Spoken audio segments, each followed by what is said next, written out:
নতুন বাংলাদেশে ক্রীড়ার জন্য যে একটা নতুন জায়গায় যাচ্ছে আপনারা বুঝতে পারতেছেন। এবং আমিনুল হক আমাদের নেতৃত্ব দিচ্ছেন।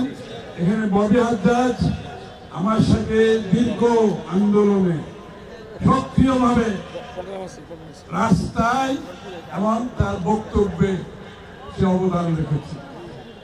আজকে আমাদের সম্ভাব্য প্রার্থী ববি আছে, এখানে নেতৃবৃন্দ আছে, সকলের নাম বলছে না, অনেক বড় বড় ক্রীড়াবিদ আছে, আমাদের নিয়াজ মোর্শেদ আছে, ক্রিকেটে যারা আছেন, সাবির আছে, আর যারা আছে। আমি একটু সুবিধা হতে কি আছে জানেন, বিএনপি রাজনীতিতে ক্রীড়া যে জায়গাটা করে নিয়েছে এটা আমাকে সবচেয়ে সামনে,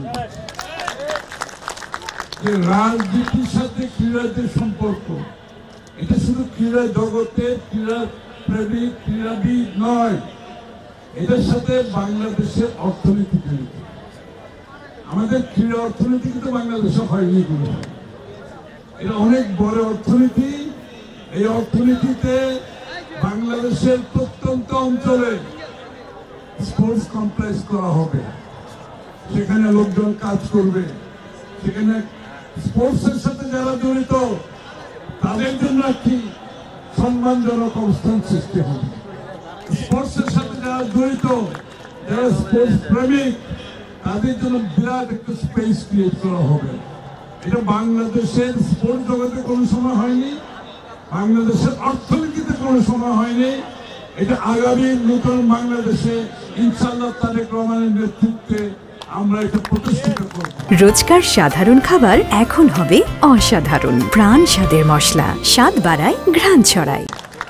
প্রতিটি অঞ্চলে স্পোর্টস কমপ্লেক্স হবে। খেলাধুলার মাধ্যমে একদিকে নতুন প্রজন্মকে তাদেরকে ব্যস্ত রাখা হবে, তাদেরকে আনন্দ দেবে, তাদের যে নিজস্ব যে অ্যাম্বিশন খেলাধুলা দিয়ে সেটার বাস্তবায়ন হবে। তার মাধ্যমে বাংলাদেশের অর্থনৈতিক কর্মকাণ্ডে বড় ধরনের অবস্থান থাকবে। আপনারা জানেন, একটা যখন খেলা ম্যাচ হয় একটা স্টেডিয়ামে হাজার হাজার মানুষ খেলা দেখতে যায় না, টিকিট কিনে না। আপনি চিন্তা করেন সারা বাংলাদেশে যদি আমরা করতে পারি কত রেভিনিউ সরকারের আসবে।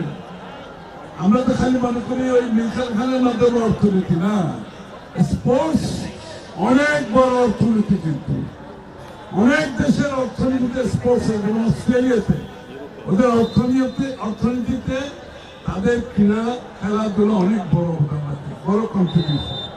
এটা তারেক রহমান সাহেবের সিদ্ধান্তে আগামীর যে স্পোর্টস বাংলাদেশে হবে এটা নতুন দিগন্ত সূচিত হবে। আমি আনন্দিত আমিনুলের নেতৃত্বে যে স্পোর্টস একটি নতুন দিগন্ত সৃষ্টি হচ্ছে বাংলাদেশে, এটা আগামী দিনে আমরা পরিপূর্ণতা দেখতে পাবো। আমি দীর্ঘায়িত করবো না। এই স্পোর্টসে এসে বক্তৃতা দেওয়া হচ্ছে কাবাব মে হাড্ডি। আপনারা আসছেন খেলা দেখতে, আপনারা বক্তৃতা শুনতে আসেন না, ঠিক আছে? আমার বক্তব্য এখানে শেষ করছি। আমি যারা খেলছেন তাদের প্রতি আমার শুভেচ্ছা থাকলো, যারা জিতবে যারা হারবে সবার প্রতি শুভেচ্ছা থাকলো। গেমের মধ্যে হচ্ছে পার্টিসিপেশন ইম্পর্টেন্ট, হারা দিতে হচ্ছে এটা ইনসিডেন্টাল ব্যাপার। পার্টিসিপেশন এবং পার্টিসিপেশন বাড়াতে হবে। আমাদের সব ক্লাবগুলোকে, আমাদের নতুন প্রজন্মকে স্পোর্টসের সাথে জড়িত করার মাধ্যমে আগামী দিনের স্পোর্টসের মাধ্যমে বাংলাদেশ একটি সফট পাওয়ার ডেভেলপ করতে হবে। সফট পাওয়ার যেটা জাতিকে পরিচিত করে, বিশ্বের কাছে পরিচিত করে। ওই ধরনের স্পোর্টস ইনশাল্লাহ আমরা আগামী দিনে দেখতে পাবো। সবাইকে ধন্যবাদ।